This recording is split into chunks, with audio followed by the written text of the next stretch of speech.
The Instructor Podcast with Terry Cook, talking with leaders, innovators, experts and game changers about what drives them. Welcome to the Instructor Podcast, the place for driving instructors who want to raise their standards, think differently, and take their development seriously. I'm Terry Cook, and today we're diving into another edition of the 6 for 60. That's 6 experts, 6 questions, and 60 seconds each. And in this episode, we're covering what it really takes to step into instructor training, key advice for PDIs, and unpacking the ongoing driving test debacle. But if you're serious about improving, that's where the Instructor Performance and Psychology membership comes in. Inside, you'll go deeper, improving your coaching, refining how you teach, building a stronger business, and even creating a better work-life balance. It's not just more content, it's about applying it. Now, you'll find the link for this in the show notes or head to patreon.com/instructor. But for now, let's get stuck into the show. So we are now joined by 6 of the best trainers in the entire industry, and these are joining me for the 6 for 60 today. Now, these guys have been sent the questions in advance, although it's up to them whether they read them. But to start off with, I'm going to ask them a question they haven't been sent yet. This is the no context question, and all I require from this is one word to describe the driving instructor world right now. So we are going to be starting off with the OG ADI Avenger and the inaugural winner of the Instructor Podcast Awards, Emma Cottington. So, Emma Cottington, what's your one word to describe the driving instructor world right now? Exciting. Exciting. I must admit, when I wrote this question down, I wasn't anticipating that answer. So that's good. Next up, we are joined by the founder of Inspire and Support, Diana Todd. What's your one word to describe the instructor world right now? Carnage. That's the word I was expecting. We're also joined by the founder of Drive Up Training and the person who always makes me feel welcome in the room, Vicky Ambrose. Vicky, what's your one word? Mess. Okay, now we're getting into what more where I was leaning there. We're also joined today by the Norwegian Emma, who told me recently that is now what people refer to her as, which has genuinely made my day. Also one of the few instructors that I recommend on social media. So Norwegian Emma, what's your one word? Promising. Promising. There we go. I like that one. Today we are also joined by the driving instructor behind My Learner Driver. Kate Monk, what's your word? Optimistic. Optimistic. And last but by no means least, we are joined by the presidents of the NJC and the person who myself and Stuart Locker refer to as One Take Lynn. That's right, it's Lynn Barry. Lynn, what's your one word for the industry right now? Challenging. Challenging. Good mix of words there, I like that. Okay, so let's move on to the questions proper. So first question, we are going to be coming to you first, Emma Cottington. And yes, I will keep saying your surname because it's going to help me. Question 1, following recent and upcoming changes, how can instructors work with pupils to manage booking their tests? Following the recent and upcoming changes around the driving test, how can instructors work with pupils to manage the proper booking of driving tests? I think the first thing is we need to get out of the habit of thinking that because they're 17 that they can't do anything. That's the first thing. These people are doing A-levels potentially. They're doing the other word that's gone out of my head completely. But they're educated people. They have got support networks around them. They're not standard people who just live by themselves and only have their driving lesson once a week. They see people, they have a network. So for me, it's a conversation about, do you need support to do this? If you do, I can help you. And this is how we're going to do that. But other than that, let's not assume that because they're 17 that they're also incapable. In teenagers to do stuff, who'd have thought it? Okay, Diana Todd, how can you encourage instructors to help pupils manage their tests? I think I've always done that anyway, because the responsibility has to lie with them, but it is a collaboration. When we're guiding that decision, booking things like progress, waiting times in the area, how often they're likely to have lessons, Where I think an instructor adds the real value is helping the pupil understand when the right time is, because that's not always as obvious as what it might seem to be in the greater, wider industry out there. I think booking too early can be detrimental to some pupils if it's going to add additional pressure, especially around mindset issues. If that's going to add a pressure that is going to be detrimental to their success, then let's push that off until they're confident enough.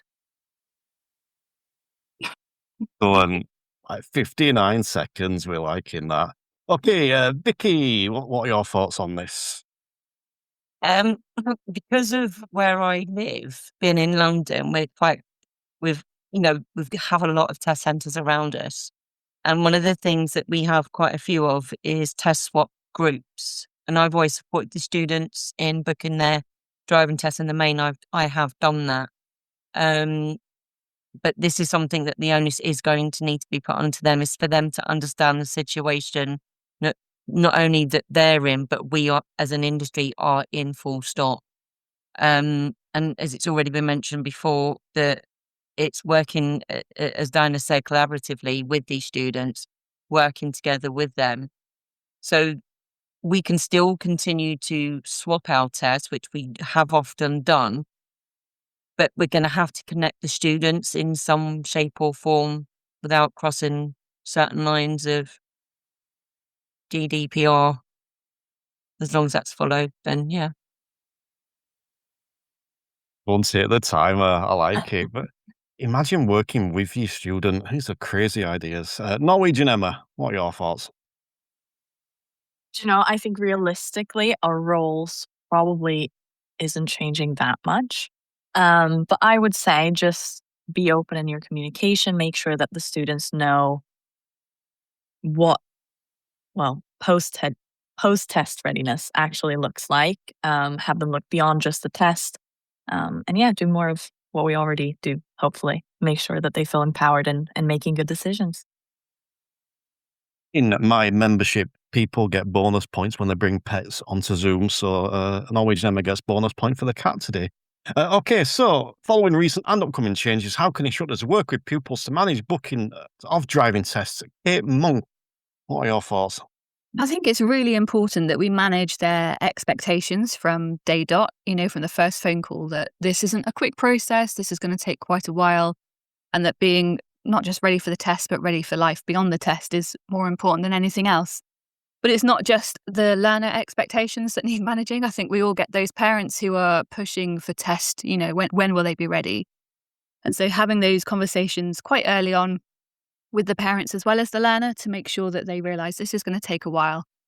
Don't book the test straight away. Let's get into it, see realistically how long that person's going to take, and then look to book something way in the future. Like no time soon, that you can pull forward if you need to and put back or cancel if you don't. I think just be flexible with it and be realistic. Only there was some kind of, I don't know, app or program that people could use to help parents more with their kids. If only. Anyway, Lynn Barry, what are your thoughts on the booking of tests? Well, I think like Kate's just said, it's got to start really early from when you very first meet them. I think we are working together with the pupil. They need to understand that we're working together as a team. So as a team, we're going to look at this test date and decide together when we want to book it and when we're ready for it. With the changes that are coming in, and they will come in, it'll be the pupil that will book. So they'll have to have the PRN number, and that means then when they're booking, they can see our availability. So I think that's really important that they understand that. We will only be able to change it twice. So it's really important that we do work together on this and book it at a time that's really suitable and that we both agree on. And we'll talk to parents if we need to talk to their parents as well to help them. But I think it's just about working together and probably having something in your terms and conditions about tests as well. Lovely jubbly. Teamwork seems to be the theme there, which is always a good one for me. But let's move on to question 2, and we're going to be starting with you on this one, Diana. So how do you manage the occasions when the pupil says, I don't know? This is the one we see a lot asked in it. I don't know. How do we manage that, Diana? You may want to unmute yourself because you've lost 5 seconds already. Damn it. I think first and foremost, it's about creating an environment where they feel comfortable to have a go. No judgment. A lot of the time, I don't know isn't necessarily a lack of knowledge or understanding. It's maybe hesitation or not wanting to be wrong. So the second thing I do is to avoid really fact-based questions. I tend to ask things like, what do you think a safe gap looks like? What would you be aiming to achieve if you were to attempt this again? That gives them a bit more of a way in to express their thoughts and feelings on it. If they still don't know, I'll encourage them to have a go. And if they still don't know, I'm going to give them a list of options to anchor what feels right. And if they still don't know, I'm going to give them the answer and make them analyse it. On the buzzer again. So we are looking at the I don't know before they say I don't know. I like that. That's good. Vicky Ambrose, dealing with I don't know. Again, you're losing time because you're muted. Diana there. Back very quickly then. The I don't know, I believe, comes from the self-confidence of the student. So when we're sort of working with certain elements with them, we ask questions and they come up with, well, I don't know. And we know what they know because of what we've taught them. It's whether they've retained that information. And I believe it comes from them believing in themselves in terms of delivering the knowledge that they have. It's the fear of getting it wrong. So that auto response is, I don't know. I like it. Another good answer there. Norwegian Emma, I don't know. Do you know, when I was training, it was suggested that we could say, like, if they don't know that, oh, well, if you did know, what would you say? And I've tried that a few times, but I realized that if someone had done that to me, I would want to punch them. So I try not to do that. What I do find is efficient is just holding the silence, because I find that if you just hold it, they usually do know. And I think that they're kind of used to people jumping in and taking over. But I think it's really important to just hold the space and then magic happens. I love Bob Morton, but he likes saying, what would you say if you did know? And yeah, I want to punch people as well when they say that. Kate Monk, how do you respond to the I don't Still knows? laughing about that. So I think firstly, it matters when they're saying it. Are they on the move or at a standstill? If they're on the move, it's really important to pull them over somewhere safe because people can't think and drive at the same time. It doesn't go well generally. So pull them over and then you start the questioning. Give them time. I very much like that silent approach because sometimes they do know. They just need a little bit more time to think than others. And sometimes they generally don't know. So you can then dig deeper and explore what it is they do know and fill those gaps. Lovely, jubbly. And Lynn, what are your thoughts on managing the I don't know from pupils? First of all, it depends if it's really a I don't know, in which case we can help them or they can go and find out. Or if it's a I don't know because they want to opt out. And that's due to perhaps embarrassment or lack of confidence. And it's just easier to say I don't know sometimes rather than have to think and give an answer. I think it needs lots of empathy, it needs patience, and it's about having that safe space in the car for them to feel that they are safe to ask questions. And that starts right from lesson 1, where they need to feel that they can ask questions and that understand you'll be asking questions too. I'd help them explore it a bit more then, give them different options, wait longer, because I do think a lot of driving instructors come in way too soon. Things like, can I suggest or would it help if, things like that, just go into it a little bit more, but in a different way. And just wait, don't give up. Excellent. And Emma Cottington, what do you think? My favourite question. I, from personal perspective, know that when I've been in a training scenario, I've very much used I don't know from an emotional standpoint. I've not wanted to answer for fear of being wrong. Not anymore. I've done a lot of work since then, but I would say that the vast majority of that answer comes from the same place. It's an emotional answer, where there's an emotion attached to it. There's a feeling attached to it. So we kind of have a look and an explore around that.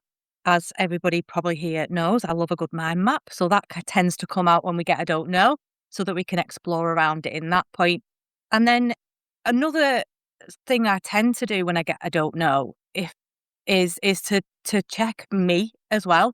Like, could I reword what I've asked? Because potentially the question's not landed to get me the answer. Hello, my name is Stuart Lockery. I'm the founder at Bright Coaching. Driving instruction has changed. Today's learners need more than just skills and practice and reps to pass a driving test. They need coaching that addresses the higher levels of the GDE on every single lesson. That's why we created the Professional Diploma in Coaching and Behavioural Change for Safe Driving. This accredited qualification, equivalent to a BTEC Professional Award Level 4-5, gives you the tools and recognition to transform the way you teach. With Bright Coaching, you can leave the DVSA behind and step into a modern, learner-focused approach, one that shifts the paradigm of driver education for instructors, for pupils, and for parents all across the country. At Bright Coaching, we are training the next generation of driving instructors. To check availability for our online cohorts and in-person cohorts, please visit the website at brightcoaching.net, and you can also sign up to our mailing list where you'll be informed of all the latest early bird discounts as they become available. With standards checks due to return in 2026, ensure your success with KIT. Knowledgeable instructor training, the UK's most comprehensive instructor training provider. Whether you are looking for classroom-based workshops, in-car training, online webinars, or resources to explore in your own time, such as our ebook collections or our video hub for short videos that you can watch between lessons, make sure 2026 is a hit with KIT. This is a 9th 6 for 60, and I think for the 10th, I may start off with one question, not give you the other 5, and then just follow each question with another question, because there's always loads of questions I want to ask as a follow-up. Unfortunately, they're not the rules of this game. So let's move on to question 3, which is, what's been the best CPD you have ever experienced? We're going to start off with you on this one, Vicky. So what has been the best CPD you have partaken in? If I'm honest, I'd have to say it would be my AET, because of what that gives. It's non-industry specific. So with what I've gained from that, I was able to take that within the industry, in different areas, not just sort of the teaching training, but also into the business side as well.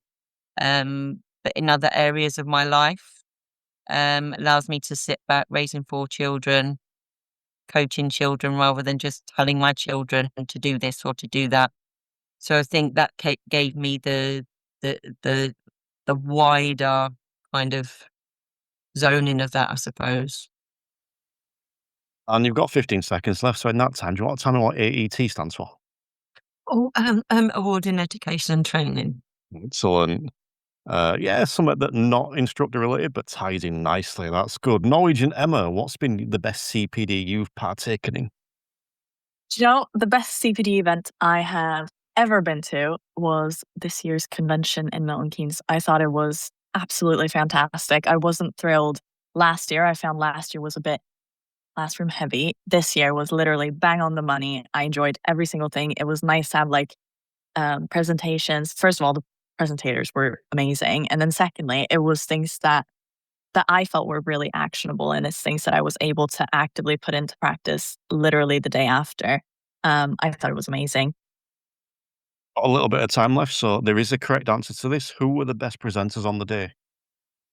For me, without a doubt, Sharon Huddleston. No, she sorry. is just incredible. I love Sharon, but the correct answer is me and Tom.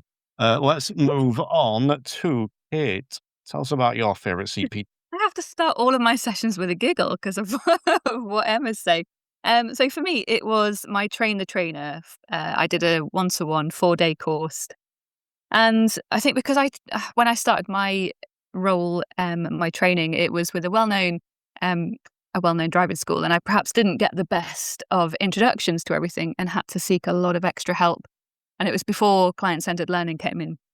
So actually going back to how to actually build a driving instructor, what skills does that contain?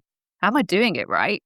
Stripping it all back and realizing actually they were quite happy with what I was doing, and that I was okay at it. and knowing exactly what was needed to put it into action for someone else. Well, yeah, it was the most helpful thing that I've ever done. So that was with First Drive Southwest down in Devon. Yeah, I really enjoyed it. I like that, 'cause I often find that learning to be an instructor taught me to be a better driver, and learning to train taught me to be a better instructor. So I like that. Right, Lynn Barry, what's been the best CPD you've had? Without a shadow of a doubt, the fact that after being an ADI for a few years and coming from being a teacher, I saw that there was a degree course that I could do online and visit the university as well, which was in Middlesex, and it was a degree in a master's degree in driver training. And I knew that was pushing myself right out of my comfort zone. It's the hardest and most challenging thing I've ever done. Lasted 2 years. But for me, that was the best CPD because it led to me being invited up to East London to the university there to meet people like Sir John Whitmore and Jonathan Passmore, who really started all the work on coaching for driver development in this industry. And that's where everything we do with coaching now actually originated from. So it's absolute privilege to be there. It was really hard and difficult, I found. But I did it and I managed it and I'm really pleased I did. Oh, another bang on the time there, and some cracking suggestions here. Just a reminder for anyone listening, feel free to make notes. Definitely want to pause and take some notes on this one as we come to Emma Cottington, the woman who's released the CPD book for the industry. Yeah, I have. Mine, again, not directly industry related, is my counselling degree. But more so the personal development element of my counselling degree. So not learning to counsel, but learning to know me better. They literally pull you inside out on that course. And for me, it's made me a better person overall. I'm a better mum, I'm a better partner, I'm a better instructor, I'm a better trainer, I'm a better friend. So for me, that was CPD that transformed me, and from that standpoint makes me better for everybody else who's around me as well. So just, yeah, gave me that development opportunity. Also means I can get you on membership to pick your brains. So that's very helpful for me as well. Diana, what's your favourite or the best CPD you've experienced? For me, it's actually been delivering instructor training, and I don't mean that in a salesy way. It's the process behind it. So the amount of research that we put into Inspire, the creating of the content, constantly reflecting on how we teach, pulling from resources within the industry, like yourselves, Terry, like the ADI NJC conference. I've just signed up to my Learner Driver, but also out with the industry as well. It forces you to really understand what you're doing behind the scenes. I can be dead guilty of presenting that in my lessons as well. But I'm sharing with the pupil what I'm doing and how I'm doing it. So I'm like third level along. And I think when you're in that position, it gives you a deeper understanding. I also think that there's a really nice balance between, if obviously this is personal, being a mum, being an instructor. I think the two can complement each other as well. Really good timing going on today, but I love that answer, and I love the variety of answers we had there. I will just say for the listeners that we did have to do that question twice because originally everyone said the instructor podcast, and it just sounded a bit too like they were buttering me up, so we had to do it a second time. But either way, let's move on to question number 4. And to this one, we're asking for one tip for a PDI who has just passed their part 2. So that specific point that passed the part 2, what tip are you giving them, Norwegian Emma? I would say that, like, start practicing what you're learning. It doesn't have to happen in car. I remember when I was working in care, I would practice my teaching techniques and my coaching techniques on my residents. I would use it in my friendships, in my relationship. And there's so much you can do outside of that car because it's not just about driving. It's the interpersonal stuff. And I think that that's really important to just hone in as much as you can. Excellent. I'm not just leaving it specifically in car, but Kate Monk, what tip are you giving someone that's just passed their part 2? I think what I find most helpful with my PDIs is to start thinking about exactly what you're doing in the car. How are you actually driving? every single movement you make, everything you're looking at, where to look, when to look, what to look for, and start saying it out loud. And the more you can say it out loud, the quicker you will find the words that work for you, because there's no like one fits all for the words. So just keep talking through what you're doing, keep practicing every single drive that you do. Get uncomfortable, do it in front of people, get them to tell you what makes sense and what doesn't make sense. And yeah, just find your way before you even start your part 3, because it just gives you a little bit of a head start on that next bit of training. Excellent. And getting uncomfortable, that's something I need to do more of, get people in the back of my car, because I still get very uncomfortable when someone's watching me. Who have you got next? Lynn, what's your tip for a PDI? First of all, congratulations on getting through your part 2. For part 3, unfortunately, it has quite a bad reputation and a very low pass rate, which I'm sure maybe they've heard of.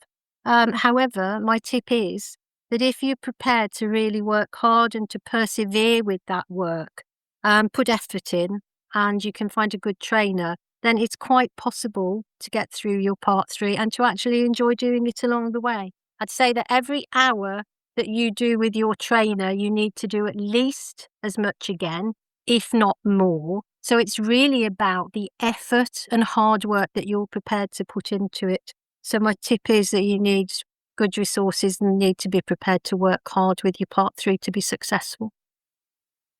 Love that. I love especially they started off by congratulating on passing the part 2. That's excellent. Emma Cottington, what's your tip? Mine is, now is the time, if you haven't already, to start figuring out what kind of instructor you want to be. Because if you can figure that out now, you can embed that as part of your training. Right from, if you haven't already got a trainer, or if you've got one and that isn't working or it's not gelling for you, that there might be a change that's needed. But figure out what kind of instructor you want to be and find the training that matches that. Embed that into your training. Embed that into who you want to be going forward.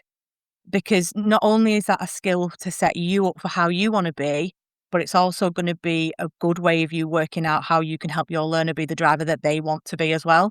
So you can use it full circle with your learners too. There's some cracking tips here. See if you can continue this theme, Diana. Todd, no pressure. For me, it depends on how you've been trained. I found this question quite hard to answer because for me, PDIs I work with will be very much ready to go on the road. We would have had the training and teaching experience before they've even presented to a part 2. If that hasn't happened yet, my one tip would be stay really curious about what you're doing in the car. How do you actually know you're straight in a space? How are you judging a safe gap? How are you spotting what's developing early enough, and how can you transfer that understanding to someone else?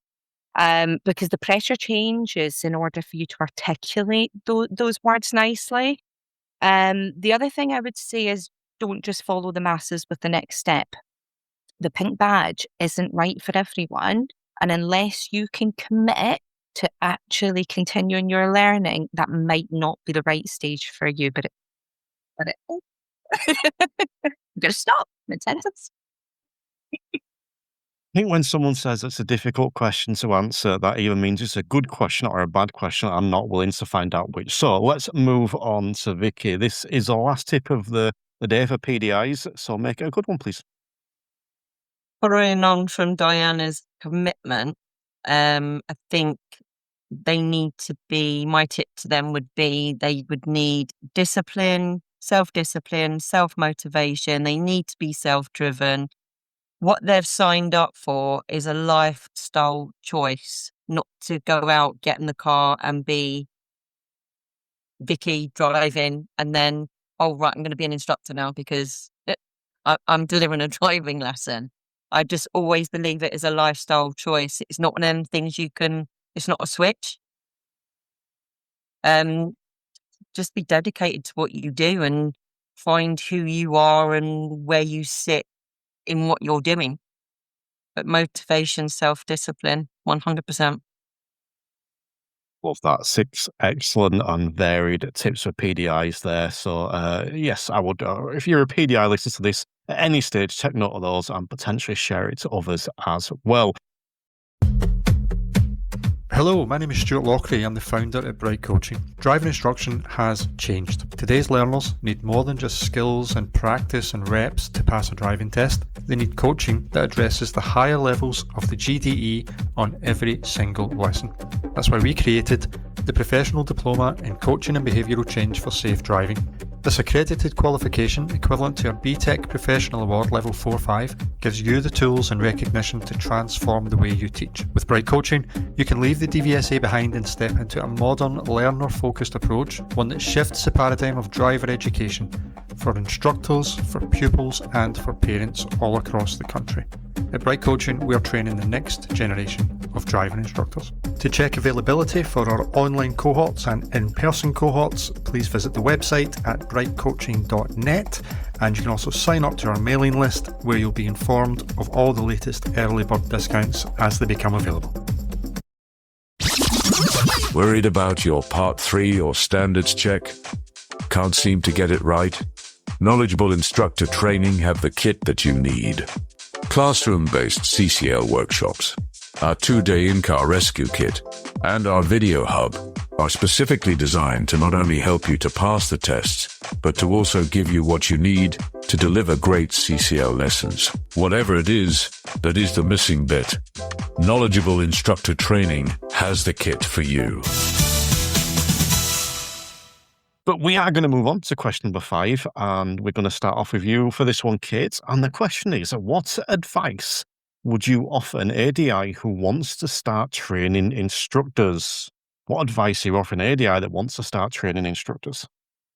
I started training instructors because I thought that they wouldn't message me so much in the evenings as learners do. And I was quite wrong about that. So my advice would be, make sure you have time in your life and that you are ready to make that commitment to that person 24 hours a day, 7 days a week to answer their every single need before you agree to take anyone on, because they are somewhat more needy than learner drivers. And that totally backfired on me. So there is a reason I don't have a driving school. And that's one of them. All those instructors that complain about being texted all night saying it's the fault of 17-year-olds, it's not because they're 17. Fair enough. Okay, Lynn, what's your advice for for instructors that want to start training instructors? Well, first of all, I think they need to have substantial experience themselves as an ADI, and they need to ask themselves what CPD they do themselves, what makes them want to be somebody that a PDI would want to come to for training. So think in mind of your prior knowledge and learning that you've had before, because the skills that you need as a trainer are very different than those that you need as a driving instructor. You're going to need to constantly improve your own standard. And personally, I feel that you need to be a grade A instructor if you're going to train people.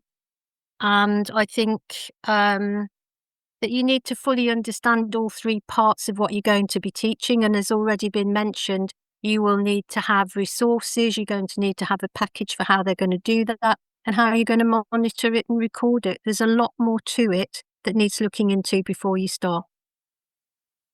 Excellent. Nice comprehensive bit of advice there. I like that. Emma Cottington, what advice are you offering? Again, I think I speak from experience here. When I started way back in 2016, be willing to be wrong, be willing to be vulnerable, be willing to learn, because this isn't a hierarchy. It doesn't mean that because you're now training instructors that we've moved up somewhere up here. It doesn't exist. It's not a hierarchy. This is a collective success. That's the way I see the industry. There's the people that I'm looking at on my screen would be classed as competitors, yet we don't work competitively. None of us work competitively. I know I could go to these people here and be vulnerable, be wrong, and be willing to learn. Love that. Yeah, I'm going to leave that as that. Diana Todd, what advice are you offering to ADIs that want to start training instructors? I think first and foremost, come on our Train the Trainer course. But genuinely, sorry.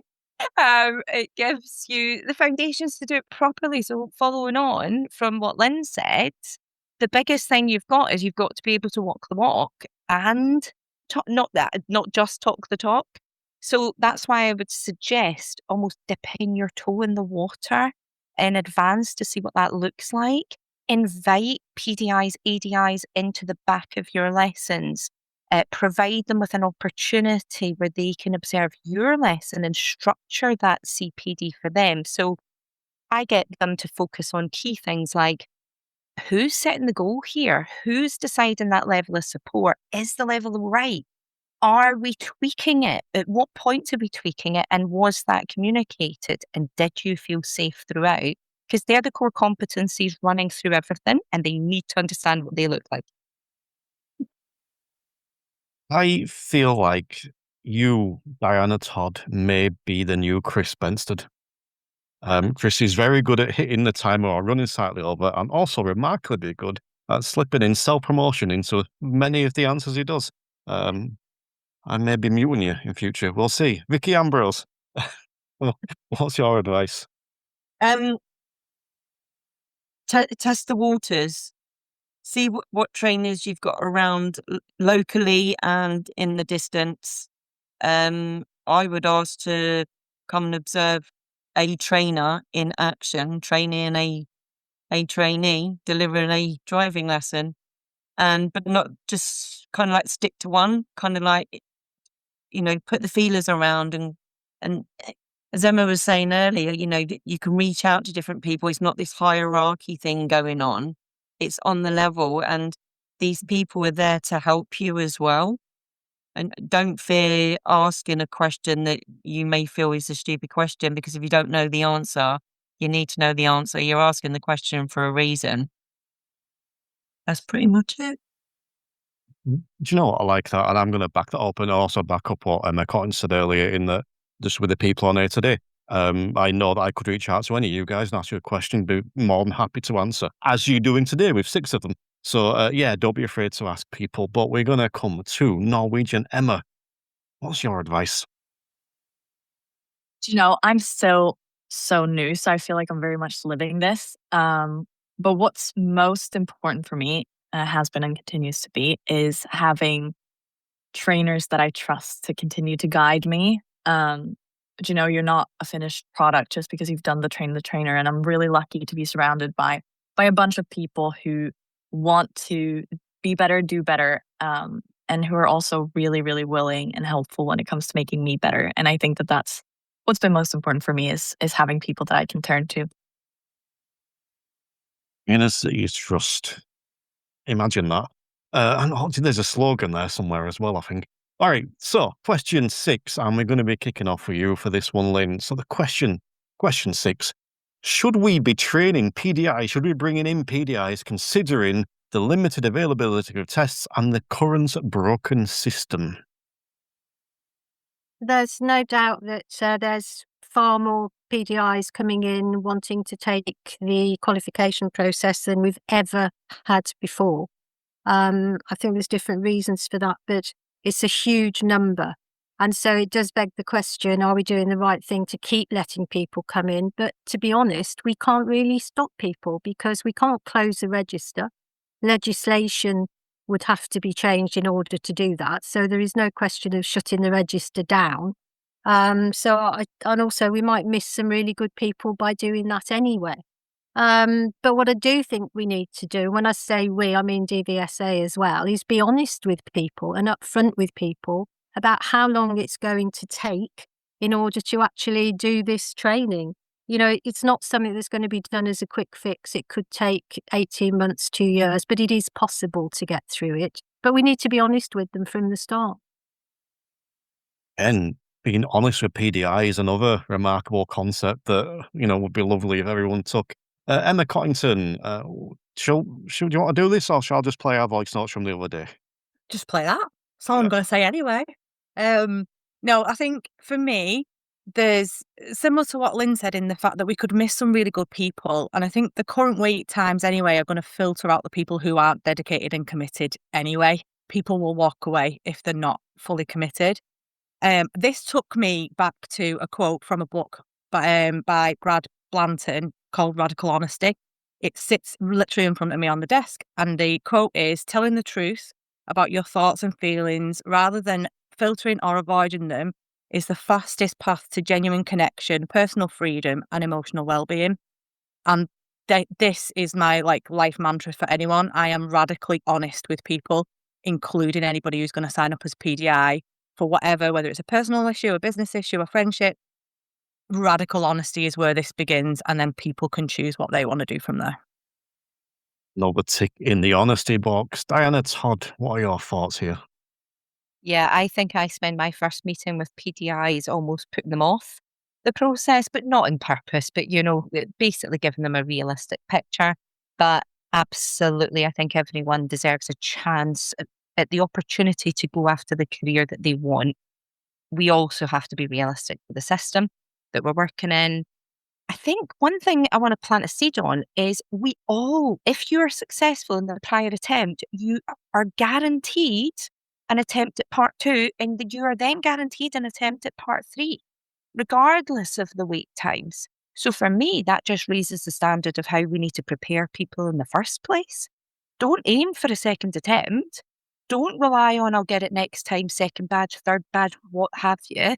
If you don't understand something, get support. If something's not clicking, work on it properly before you go in, because this opportunity might be the only one you get. Just to check, when you said get support, was that a plug? It wasn't a plug, oh my gosh. Okay. I genuinely didn't even mean that. And that was your idea, by the way. Occasionally I have a good one. Vicky, what are your thoughts on this? I don't think us as trainers, ADIs, I don't think it's as much as we'd like to have control of it. It's if we can't say you're right, you're wrong. I think the system itself will filter out the ones that aren't going to make it. Many are coming in, and as Vim was saying, as we all know, the register's gone over the wall and back again. And I think as they go through, a lot of people, I think there's many that do think that this is an easy run, and we all know it's not. The ones that really want it will make it, and they'll be good because they'll get through, and they'll be of the standard that's needed. And the ones that think, oh, I thought this was going to be a lot easier than this, or they're relying on, oh, I'll get it next time, as Diana was just saying, aim for the first attempt and just be done with it. There's no time to play around. Yeah, I like it. Filtering people out. That's good. Norwegian Emma, as you said, you're sort of newish to this, but I'm keen. What are your thoughts on this as someone that's newish? I think that it provides a really, really good opportunity to ensure that, first of all, the training that is being delivered is really, really good. And I think that, I don't remember who said it, I'm sorry, but someone said about, you may miss some really, really good people. And I think that when we have a challenging environment the way we have now, people are going to end up really, really good because you have to be good in order to get through. And I think that having a challenging environment like we have now, it removes a lot of staff. And yeah, I think that it gives us as trainers a really good opportunity to be much better than we have been. And I think it gives PDIs a much better start to a job that's really challenging. Excellent. And Kate, what are your thoughts on training PDIs, welcoming PDIs into this broken system? I think it's really important that we grab the new energy. As everyone's already said, there are some great people coming through, as well as, there are also people who won't do so well. But the people who are great, they're going to bring that sort of energy and enthusiasm that, in 10 years' time, will I still have it by then? I don't know. But if we can inspire more people to have that and we can continue that ball rolling. But as trainers, we also need to be honest is a great word. Going into more detail, we've got to be very realistic that these are people's lives that we're playing with. It's people's money, it's their dreams, it's their jobs, it's everything they're working towards, and that we don't take that lightly. That's a really important thing to have in mind, that we do the best we can to get the best opportunity they can have, that we don't waste that money and that opportunity for them. Excellent. And I'm going to do something I've not done before on 9 episodes of this, which is kind of thank you guys actually, because this is something that I've been wrestling with. And according to notice, it's something that I've been wrestling with for a little while now. The idea of people coming in and trading them and that aspect of it. And listening to those answers actually helped straighten my brain a little bit. So thank you for your answers there. And I hope that the listeners appreciate it too. But I want to ask, does anyone have 60 seconds? Does anyone want 60 seconds, sorry, to come back on anything that we have mentioned or spoken about today? Okay, in which case, you're all going to get up to 60 seconds to tell people where they can find you and why you're awesome. So, Emma Connington, where can people find you and why are you awesome? The usual social media places are professionallyupdrivingschool.co.uk. And I am awesome because I'm a human. And I'm going to meet you as a human. No one ever needs 60 seconds for this one. Diana Todd, why are you awesome? Where can people find you? People can find me and Phil at inspireinstructortraining.com or supportdrivingschool.com. And I think I'm awesome actually because of all of you.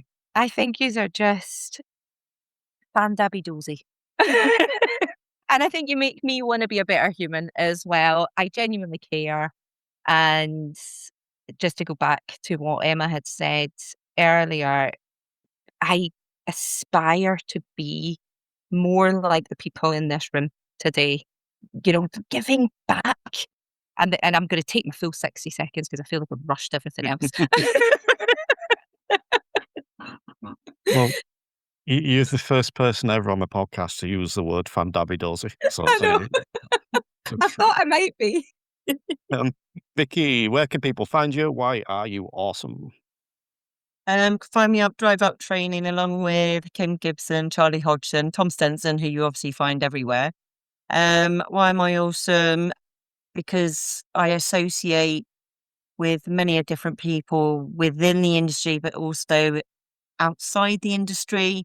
And I have a thrive for the business element within the industry and something that's highly overlooked. And I love to bring that to the forefront of other people. I sent Tom Stenson a voice note this morning wishing him a happy Saturday. Then he proceeded to tell me it was Friday. I then got a message from Charlie saying good luck with a 6 for 60, to which I realised, crap, we've got a 6 for 60. So that's how my day's going. Norwegian Emma, where can people find you? Why are you awesome? People can find me on Instagram or TikTok where I'm Otherwise Emma, and I'm trying to be positive imprint on social media. I am awesome because I really want to not just be better, but to do better. And I surround myself with really cool people who help me do that. Have you said road safety today at any point? I don't believe I have, which Would you is like to just get out of your shameful. system now? Yeah, just say the words. Make the road safer, guys. Kate Monk, where can people find you? Why are you awesome? Still starting with a giggle. Thanks, Emma, every time.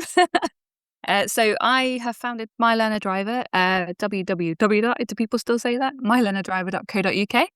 I am awesome because it is the second week of the Easter holidays. I have 2 small children at home and I am juggling like mad. I'm doing work. I've actually written a whole new chapter for My Learner Driver and everyone's fed. I haven't opened wine yet. Yeah, rocking life.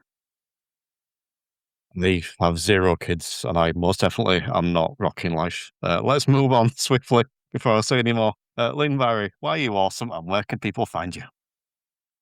People can find me through the ADINJC. You can go to their website. There's a Meet the Team. I'm part of the team there, but there's a contact page. You can find us there. Lynn Barry Training. I've got my own website. If you just Google Lynn Barry, I'm sure you can come up with it. Not sure about the awesome bit, to be honest, except I've been in the industry for longer than I care to think, well over 30 years. I'm still inspired by everything at the moment. I'm still enthusiastic and I don't want to leave the industry. So I guess that might be why I'm awesome. I'm still here and I'm still enthusiastic. Well, I think that makes you pretty awesome, Lynn. So yes, I would say that thank you to you all. I've had a wonderful 6 for 60. It's been awesome having you all on. So thank you. the Instructor Podcast with Terry Cook, talking with leaders, innovators, experts and game changers about what drives them.